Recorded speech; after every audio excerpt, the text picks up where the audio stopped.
Would later get revenge against their Lancastrian rivals. 3 months after the Duke's death, his son Edward led a decisive victory at the Battle of Towton in 1461, not far from York. If you look to the right, you will see 2 huge archways in the city walls. These were built to allow steam trains in and out of the city walls into York's first permanent station. Designed by architect George Townsend Andrews, it opened inside the city walls in January 1841. It was built for the York and North Midland Railway Company, chaired by George Hudson.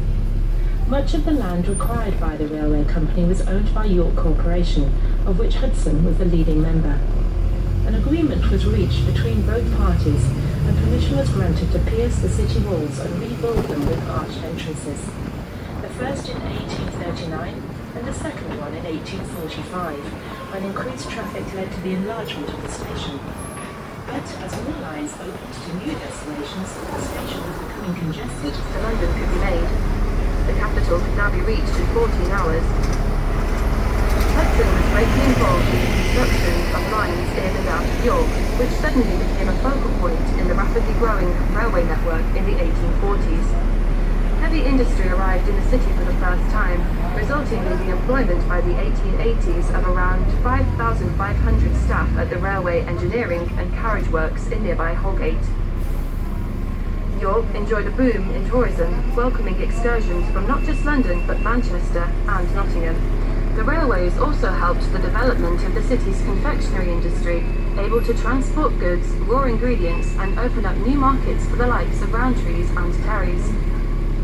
By 1844, George Hudson controlled more than 1,000 miles of track, earning him the title the Railway King, having turned York into a major railway hub. By now elected as a Tory MP in Sunderland, Hudson's business empire collapsed towards the end of the 1840s amid financial irregularities and scandal. Having admitted his offences, Hudson then offered to repay his investors but fled to France, only returning to Yorkshire in the mid-1860s when he was arrested and briefly imprisoned. Hudson spent the remainder of his life living in London with his wife Elizabeth. He died in 1871 and was taken to York by train to be buried at Scrainham, near his birthplace.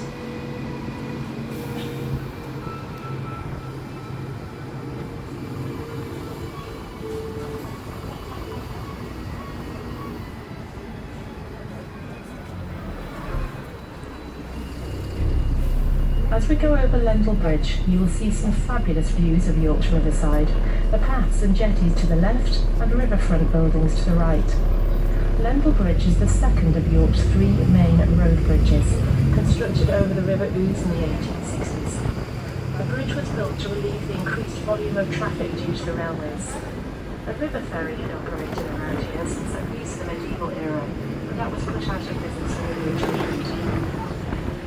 Initially designed by William Dredge, disasters streamed early on in the construction work when the bridge collapsed, killing 5 men. A new architect, Thomas Page, who designed Westminster Bridge, took over the project, building the current Iron Bridge.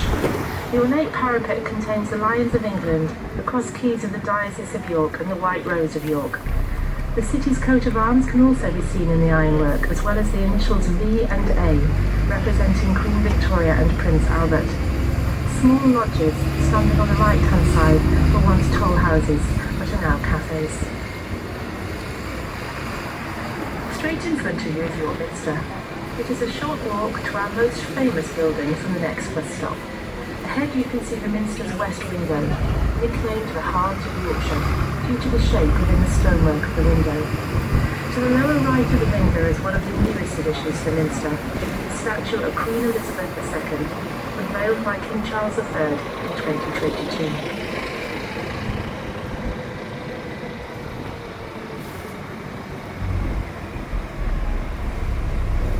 This brings us into Exhibition Square, a great stop for city centre attractions with the York Art.